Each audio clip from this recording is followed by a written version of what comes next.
गरियाबंद में आदिवासी युवक के मौत के विरोध में समाज के लोगन मन करीन हवे चक्का जाम।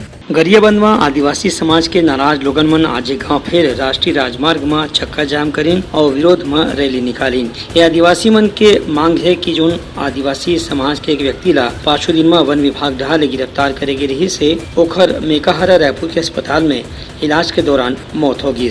एखर से आदिवासी समाज बहुत दुखी है और आक्रोशित घलो है। आदिवासी समाज के प्रदर्शनकारी मन के मांग है कि जौन व्यक्ति के मृत्यु हो है ओखर परिवार के एक सदस्य ला 1 करोड़ रुपए की मुआवजा देना चाहिए और संगे संग परिवार के एक सदस्य ला सरकारी नौकरी देना चाहिए। एखर अलावा जौन अधिकारी कर्मचारी मन की गलती के सेती आदिवासी युवक के मौत हुए है उनके खिलाफ कार्रवाई भी होना चाहिए। संगे संग आदिवासी परिवार ला उनकर काबिज जमीन में पट्टा दे के मांग घलो आंदोलनकारी मन करीन है। ब्यूरो रिपोर्ट उत्तलंगा न्यूज।